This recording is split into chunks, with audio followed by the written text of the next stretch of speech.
आपका आपके चैनल में स्वागत है। तो आज हम बात करेंगे पत्रों आदि के द्वारा किए गए अपराध। उससे पहले आप सभी से एक ही निवेदन है कि प्लीज़ अगर आप नए हैं तो सब्सक्राइब कर दीजिएगा बेल के साथ, और अगर आप हमारे पुराने मित्र सब्सक्राइबर हैं तो प्लीज़ लाइक कर दीजिएगा। अच्छा लगे तो, अच्छा लगेगा तभी करेंगे ना। तो चलिए बात करते हैं मुद्दे की।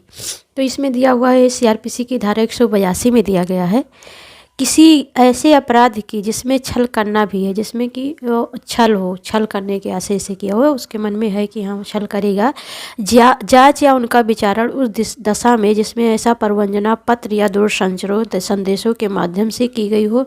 मतलब ऐसा विचारण, ऐसी जांच जो है किसी दूर संचार, मतलब जैसे टेलीफोन दूर संचार में आता है, और या भी संदेश या कोई पत्र भेजकर या कोई संदेश मैसेज भेजकर की गई हो। ऐसे न्यायालय द्वारा किया जा सकता है जिसकी स्थानीय अधिकारिता के अंदर ऐसे पत्र या संदेश भेजे गए हैं। तो ऐसे न्यायालय द्वारा किया जाएगा जिसके अधिकार, मतलब उसके क्षेत्र के अंदर आता हो और वहाँ भेजा गया हो, तो वहाँ पे इसका जो है देखा जाएगा कि ये कैसा मामला है।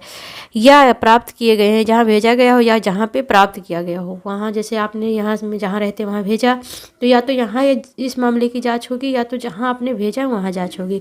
तथा छल करने और बेईमानी से संपत्ति की परिधान उत्प्रेरित करने वाले किसी अपराधी की जांच या विचारण ऐसे न्यायालय द्वारा किया जा सकता है जिसके स्थानीय अधिकारिता के अंतर संपत्ति प्रबंधन व्यक्ति द्वारा प्रदत्त की गई हो या अभियुक्त व्यक्ति द्वारा प्राप्त की गई हो। मतलब जहाँ पे आपने संपत्ति किसी के बेईमानी के माध्यम से प्राप्त किया है, तो या तो आप जहाँ रहते हैं वहाँ पे इसकी जांच होगी, या तो आप जहाँ पे मतलब बेईमानी किए हो वहाँ पे जांच हो सकती है। मतलब रहते हो यहाँ पे या जहाँ जाके किए हो वहाँ पे इसकी जांच हो सकती है। ठीक है। दूसरा दिया भारतीय दंड संहिता की धारा 1860 का 45 की धारा 494 या 495 में किया जा सकता है, और आईपीसी की धारा से 894 और 495 में इसकी जांच किया जा सकता है। अपराध की जांच या उनका विचारण ऐसे न्यायालय द्वारा किया जा सकता है जिसे स्थानीय अधिकारिता के अंदर अपराध किया गया। मतलब वही बता रहे हैं, बार बार घूम के रिपीट कर रहे हैं कि जो भी मतलब आप अपराध कर रहे हो उसके स्थानीय अधिकारिकता, मतलब आप जहाँ रहते हो उसकी स्थानीय मतलब आप जहाँ रह रहे हैं, ठीक है, वहाँ जांच किया जा सकता है। अपराधी ने प्रथम विवाह की अपनी पत्नी या पति के साथ अंतिम बार निवास किया हो, या आपने जहाँ विवाह किया हो वहाँ निवास किया हो, या प्रथम विवाह की पत्नी के अपराध किए जाने के पश्चात अस्थायी रूप से निवास किया हो, या जहाँ पे आप जो है अस्थायी रूप से निवास करते हैं, तो इसके किया जो है वहाँ पे जांच किया जा सकता है। तो ये छोटा सा टॉपिक दिया हुआ है कि आप जो है पत्र के द्वारा या संदेश के द्वारा या मेल के द्वारा या टेलीफोन के द्वारा अगर कोई अपराध करते हैं तो उसका जांच कहाँ पे होगा, और जो है उसको दंडित कहाँ से किया जाएगा। तो ये आईपीसी की धारा 494 और 495 में दंडनीय है। आईपीसी की धारा 494 और 495 में दंडनीय है, और ये जो है बताया गया है सीआरपीसी की धारा 182 में।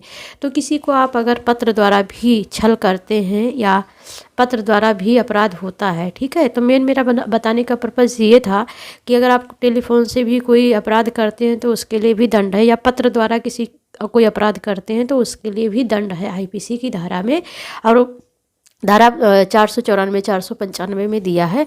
तो किसी भी तरीके का अपराध कहीं भी बचत नहीं है, सबके लिए सभी तरीके के अपराध के लिए सभी तरीके के दंड भी दिया हुआ है। तो आशा करते हैं अच्छा लगेगा। अगर इसके बारे में और कोई जानकारी चाहिए तो आप हमें बताइएगा। इसका दूसरा पार्ट वीडियो आईपीसी की धारा 494-95 बनाएंगे। तो अगर अच्छा लगा हो तो लाइक कर दीजिएगा, करने में क्या जाता है। चलिए फिर मिलते हैं अगले टॉपिक पे, तब तक के लिए अपना ध्यान रखिए, खुश रहिए, मस्त रहिए, बिंदास रहिए, बाय बाय।